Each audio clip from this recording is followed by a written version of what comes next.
লাস ভেগাসের নিচে প্রায় 200 মাইল দীর্ঘ একটি টানেল নেটওয়ার্ক রয়েছে। এই টানেলগুলো ধীরে ধীরে মোল পিপল নামে পরিচিত মানুষদের জন্য এক গোপন জগতে পরিণত হয়েছে। যারা বহুদিন সূর্যের আলো দেখেনি তাদের অনেকেই এখানে বাস করে। এই টানেলগুলো মাটির প্রায় 7 তলা নিচে, উপরে ঝলমলে হোটেল, ক্যাসিনো আর বিনোদনের শহর। প্রতি বছর লাখ লাখ মানুষ লাস ভেগাসে ঘুরতে আসে, কিন্তু এই স্বর্গের ঠিক নিচে যে অন্ধকার জগৎ আছে তা অনেকেই জানে না। অনেকেই জন্ম থেকেই এই অন্ধকার পরিবেশে বড় হয়েছে, তাদের কারো পরিচয়পত্রও নেই। এই টানেল সিস্টেমে প্রায় 1500 মানুষ বাস করে। টানেলগুলো নিজস্ব নামও আছে, যেন আলাদা আলাদা মহল্লা। মাটির ওপরের মানুষ জানেই না নিচে কি চলছে। টানেলগুলো মূলত বৃষ্টির পানি শহরের নিচ দিয়ে সরিয়ে নেওয়ার জন্য তৈরি করা হয়েছিল, কারণ লাস ভেগাসের মাটি খুব শক্ত, পানি সহজে মাটিতে ঢুকতে পারে না।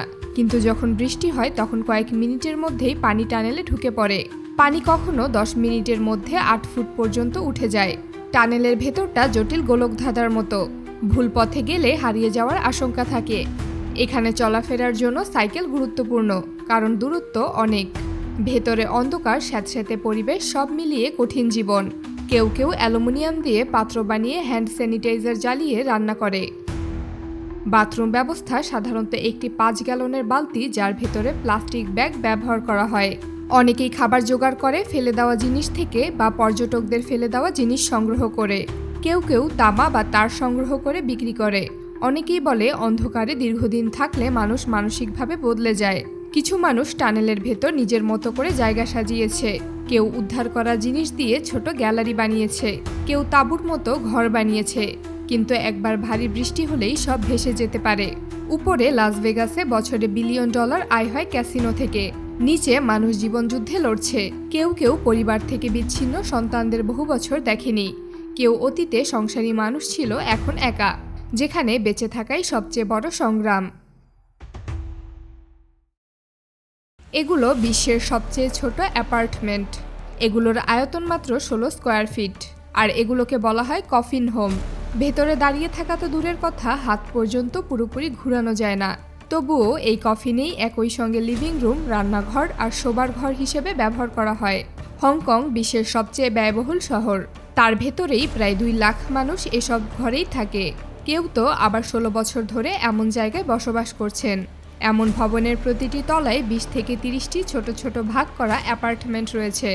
এখানে সোজা হয়ে দাঁড়ানো যায় না। ভবনটি মূলত এভাবে তৈরি করা হয়নি, মাঝখান থেকে আরেকটা স্তরে ভাগ করা হয়েছে, যাতে আরও বেশি মানুষকে রাখা যায়।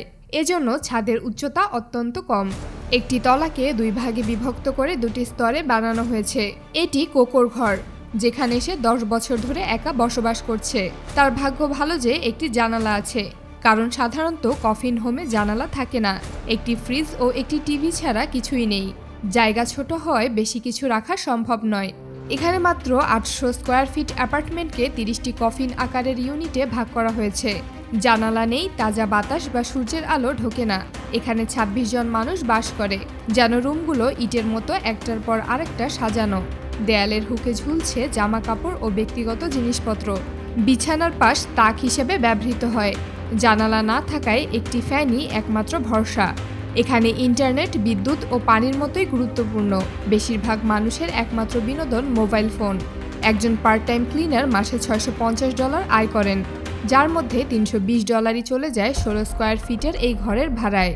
নিচতলায় যারা থাকে তারা করিডোরের কিছু অংশ ব্যবহার করতে পারে, কিন্তু উপরের ইউনিটে থাকা মানুষদের সবকিছু করতে হয় সেই ছোট কফিনের ভেতরে।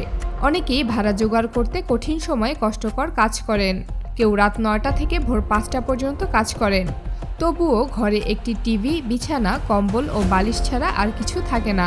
কিছু ইউনিট এত ছোট যে বাসিন্দারা ঠিকমতো ভেতরে ঢুকতেই পারেন না। অনেক জায়গায় রান্নাঘর নেই। যারা বাইরে খেতে পারে না তারা এখানেই খাবার প্রস্তুত করে। শহরটিতে প্রায় 7.5 মিলিয়ন মানুষ বাস করে। কিছু মানুষ এত বড় শরীরের যে রুমে ঢুকতে কষ্ট হয়। দরজা বন্ধ করলে কাঁধ বাইরে থেকে যায়। 18 বছর ধরে এমন অবস্থায় থাকা মানুষের সংখ্যাও কম নয়। ন্যূনতম মজুরির একজন কর্মীকে 3 বেডরুমের ফ্ল্যাট কিনতে বছরের পর বছর সঞ্চয় করতে হবে। একটি ছোট এক কক্ষের ফ্ল্যাট কিনতে $10 লক্ষ বেশি লাগে। সরকার 2049 সালের মধ্যে এই সমস্যার সমাধান করার প্রতিশ্রুতি দিয়েছে, কিন্তু এখনো প্রায় 2 লাখ মানুষ এই ঘরে বাস করছে।